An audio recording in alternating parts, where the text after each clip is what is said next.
mas dou plantão de obstetrícia em Suzão, então vamos lá, isso acontece muito. Vamos para o próximo. Uma gestante de 34 semanas apresenta febre de 38,5, taquicardia materna e leucocitose. Relata saída de líquido vaginal a 36 horas. No exame, há dor uterina palpação e saída de líquido com odor fétido. O que vocês acham, pessoal? Essa questão está falando aí pra gente. Isso. Já mataram o diagnóstico já. Bom, vamos lá, sublinhar. Vamos no meu gosto, que eu adoro sublinhar. 34 semanas. Por que que, gente, olha só, é importante, a gente sempre, quando vier semana, sublinhar a semana, porque a gente sabe se esse bebê é pré-termo, a termo, viável, inviável. Importante saber, porque tem questão que pode cobrar se faz corticoide, se não faz. Então, semanas sempre tem que sublinhar, sempre. Aí a gente vai sublinhar aí febre, taquicardia materna, leucocitose, líquido vaginal a 36 horas, né, saída de líquido vaginal, dor e palpação uterina, líquido com odor fétido. Vamos lá. Qual o diagnóstico provável e quais critérios confirmam o diagnóstico provável? Então, aqui, marquei na minha pergunta, diagnóstico e critérios que confirmam. Tá bom? Vamos lá. Diagnóstico cora-mionite. O que é que nesse enunciado aí está me confirmando que é cora-mionite?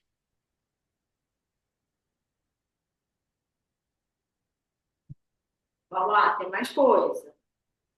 Não é só RPMO, não. Que é RPMO, tá?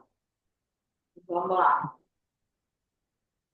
Está no enunciado, gente. A febre de Líquido com odor, 38, febre, líquido, líquido com odor fétido. Isso aí, o que é mais? Pode falar, Jaqueline, tô adorando. Vamos lá. a dor uterina palpação também, Uhum, e a uhum, saída de líquido com odor que é característico. uhum. Faltou um. Quer dizer, faltaram dois. Leucocitose e Isso aí. Mais um. taquicardia materna. Exato. Tava tudo aí que a gente sublinhou. Quer dizer, é aquela história que a gente fala. Interpretando e sublinhando o que é importante, a gente já tem a resposta, tá? Vamos lá. Beth, pode pôr o gabarito aí que eles já gabaritaram. Ó, diagnóstico provável. Aí vamos lá, redação bonitinha. O diagnóstico mais provável seria cora-mionite.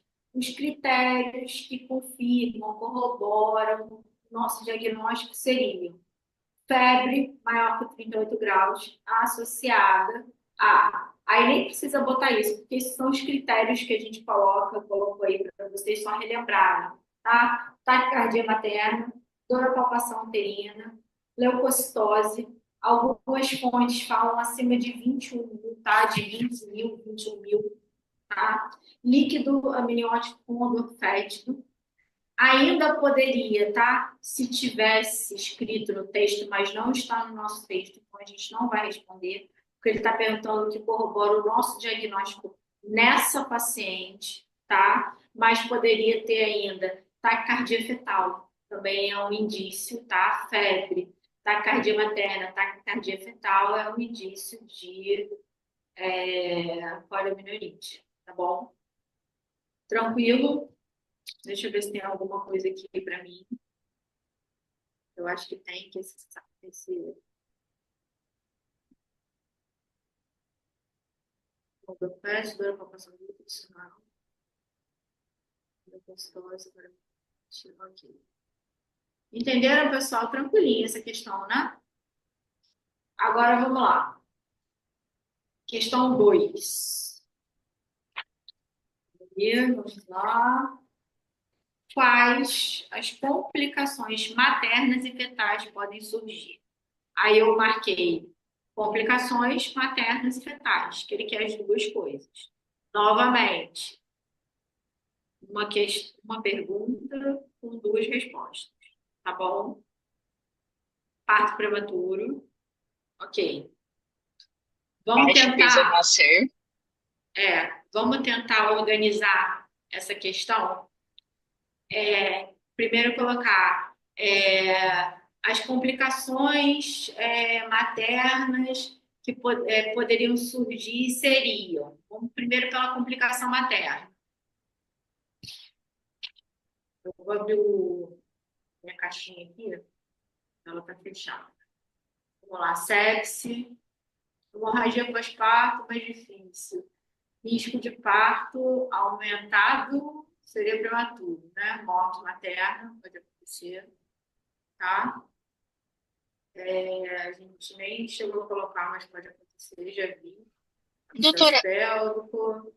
Oi, fale, Jaqueline. a atonia uterina também seria ou tá muito distante? Não, é mais distante. É mais Mais distante. O distante. que acontece muitas vezes nessas pacientes é que elas podem evoluir se o útero estiver muito, muito, muito ruim. Ela não melhorar no caso, tá? Paciente séptica e tal, ela pode evoluir por uma esterectomia, tá? Já vi Não, tá acontecer ok. muito. Mas é a esterectomia total, tá? Não pode ser Obrigada. parcial, tem que tirar o colo. O colo também está infectado, tá? Tá tudo infectado. Mais alguma coisa aí que vocês acham? Agora, da parte do fetal. O que vocês acham que pode acontecer com esse bebê? Óbito fetal, síndrome de desconforto respiratório pode ser, caso uma pneumonia neonatal, mais né, que acontece. Que mais? Infecções neonatais. Ok. Vamos botar baixo peso no AC, prematuridade, isso aí. Na verdade, esse bebê aí tem 34 semanas, né, pessoal?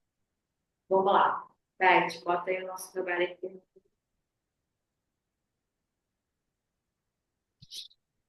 Aqui agora. Deixa o chat para cá. Vou deixar o chat aberto, mais fácil. Vamos lá. Das complicações maternas, a gente já falou aí, a endometrite, né? Que é a infecção do endométrio. Sepse materna, que pode acontecer muito. Tromboflebite pélvica, que você vai ter uma complicação vascular associada a essa infecção. Cultura uterina. Morte materna pode acontecer também, não está aí, mas pode levar à morte materna, tá? Uma outra complicação também seria a esterectomia, que eu falei para vocês, uma esterectomia puerperal. É um tipo de complicação, tá? Complicações fetais. Sepse neonatal precoce, geralmente pode acontecer. Pneumonia neonatal, porque o bebê pode aspirar esse líquido infectado, prematuridade, né? Porque a gente vai ter que interromper a gestação, e morte fetal em casos que não são tratados, tá? Isso é gravíssimo, precisa de tratamento rápido e eficiente, né? Paramilhoide é muito grave, tá? Mas, quando tratado adequadamente, o paciente sai bem, o bebê também fica bem. Vamos para a próxima e última da noite. Poxa, passou rápido, né? E achou que passou rápido, bem, estou arrasada. Só eu que achei. Só você achou. Que tristeza, cara. Ah lá, estão te apoiando ali, ó. Passou sim. Fica Obrigada, tranquila, obrigada, relaxa. pessoal, pelo apoio moral. Assim, eu não vou ficar tão triste. Vamos lá, para a última. Qual deve ser a abordagem terapêutica nesses casos, gente? O que a gente faz com essa pessoa que poliomielite, tem 34 semanas e está nesse estado aí? O que a gente precisa fazer? Qual a abordagem terapêutica? Ação, terapia. O que mais que a gente tem que fazer com essa pessoa? Tem mais coisa. O útero infectado e um bebê lá dentro. O que a gente faz? Linda e genta. Cesariana, clínica genta, pode ter mais um junto. AMP, tá? Geralmente a gente faz AMP, clínica e genta, né? A gente adiciona nos casos graves. Nesse caso é grave, a gente vai adicionar tudo. Resolução por via obstétrica, é isso aí, Bia, tá? Não é cesariana de urgência, tá, gente? Deixar claro, nesses casos de coriamnionites, é preferencial, tá? O parto vaginal. Por quê? Pensa só, a gente tem um útero que está infectado. Eu vou fazer uma cesárea, eu vou abrir a barriga dessa mulher e aí eu posso levar a infecção de lá dentro do útero para a cavidade abdominal. Por isso que sempre, né, o parto vaginal é preferencial. Você vai fazer o parto cesárea, se você a cesárea, no caso, por exemplo, a paciente está séptica, você está vendo que a coisa está ficando muito ruim, aí eu vou fazer uma cesárea, não tem jeito, tem que tirar aquele bebê e provavelmente vou ter que tirar até aquele útero, entendeu? Mas preferencialmente é o parto vaginal, tá? Mais alguma coisa aí que vocês lembrem?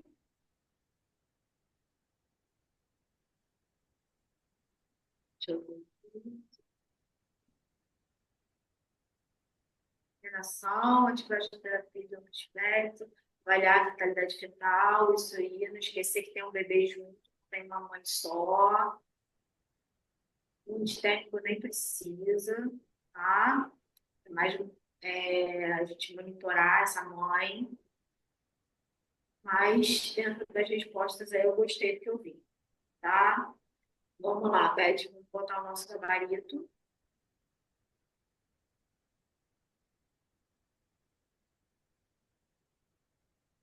Pensando, né?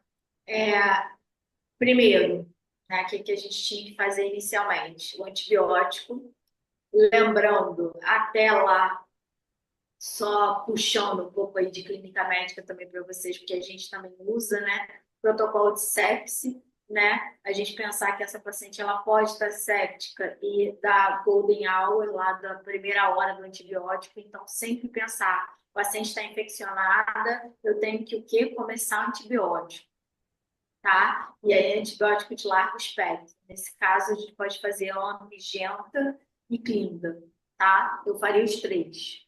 Aqui no gabarito fala ampigenta e em casos graves ou suspeitos adicionar clinda. Eu faria os três, tá bom? Clinda e gel. Indução ou parto imediato, aquilo que a gente já conversou, preferencialmente vaginal, tá? Só ampicilina não. É um caso grave, é uma coriamnionites, a gente precisa associar, tá? AMP seria lá naquela paciente com... Podia ser AMP magento, poderia ser só AMP magento. Mas nesses casos, né, o que a gente faz? Agora eu estou trazendo para a prática, né? Na prática a gente faz muito clínico, tá? E AMP. Mas como a gente está falando de prova, a gente vai botar o mais completo possível. A gente vai botar AMP, Genta e Clinda, pensando em caso grave, tá bom?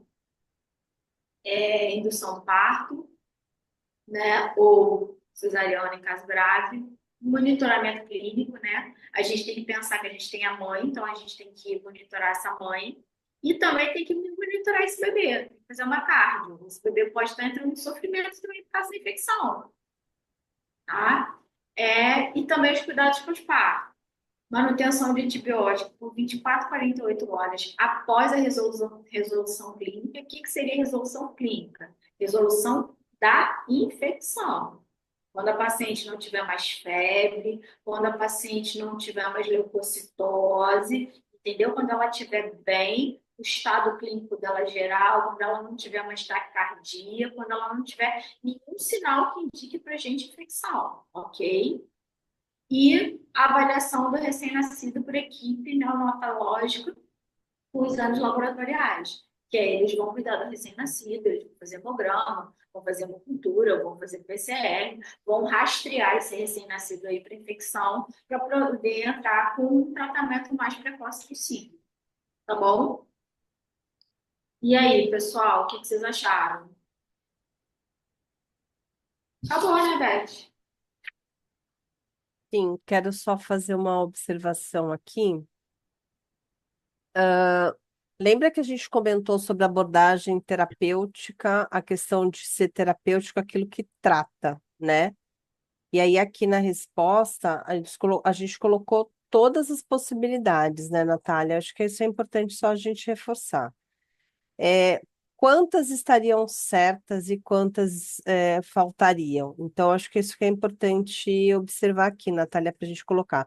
Se eles colocassem, por exemplo, o esquema recomendado de terapia antibiótica, estaria certo? Olha só, deixa eu te falar. Nesse caso, tá? A única coisa que eu, corrigindo prova, eu deixaria de, assim, não tiraria ponto era se botasse cuidados pós-parto. Agora, a B e a C são essenciais. Não tem como pontuar a questão inteira se não colocar essas três. Porque a gente está falando de uma paciente infectada, que precisa de todos esses cuidados, entendeu, Beth? Sim, importante porque a gente falou com cirurgia, né, na quinta-feira, e a questão do monitoramento foi uma questão também ali que ela até falou, olha, em alguns casos o monitoramento vira parte da terapêutica, né, porque eu preciso monitorar Sim. para tratar. Então, é isso que eu acho que é importante a gente ir interpretando. Não existe uma verdade estanque, né? Tudo depende dessa conotação. Então, o que É, que eu preciso para tratar, né? Nesse caso, lá da cirurgia, ela falou, eu preciso monitorar para tratar. Então, acho que talvez aqui seja a mesma questão, né, Natália? na verdade, assim, a gente tem que pensar na patologia, né? A gente tem uma patologia o quê? Infecciosa. Se eu estou com uma paciente com uma patologia infecciosa, que ela tem risco para sepse, não tem como, nesse caso, eu não fazer a monitorização, né? Tanto da mãe quanto do feto.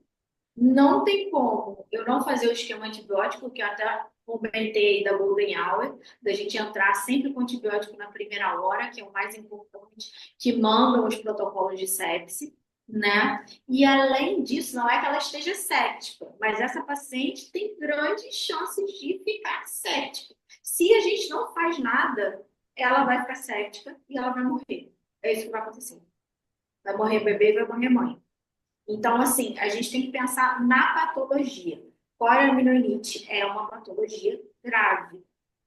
Então, eu preciso agir de uma forma mais, vamos dizer, entre aspas, agressiva. Eu preciso cobrir essa paciente de todos os cuidados. Então, assim, eu preciso fazer o antibiótico, eu preciso monitorizar essa paciente e eu tenho, nesse caso, um útero infectado. Eu tenho que pensar o que eu vou fazer. Porque esse bebê, daqui a pouco, ele vai infectar e vai morrer ali dentro. Então, eu preciso resolver. Entenderam? Perfeito. Botaram. Peraí, que botaram alguma coisa aqui.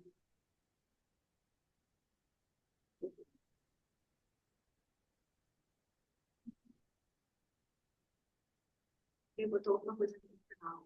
Quer que eu leia aqui a do Jander? Tá conseguindo ver? Doutora, se essa traxona mediante sendo mal. Nesse caso, o ideal, resposta padrão, tá? É porque aí ele não fala que a paciente tem alergia, ele não fala nada disso. Se ele falasse alguma coisa de alergia e tudo mais, aí a gente poderia pensar em outro esquema. Mas o esquema padrão é esse que está aí, pessoal. É o padrão, tá? É o primeiro esquema que a gente usa. Aí, se tivessem outros comemorativos, a paciente alérgica, a paciente, enfim, outras coisas, aí a gente pensa no esquema alternativo, mas o padrão é esse que está aqui no questão, tá bom? E aí, mais Tudo alguma bem, pessoal? dúvida?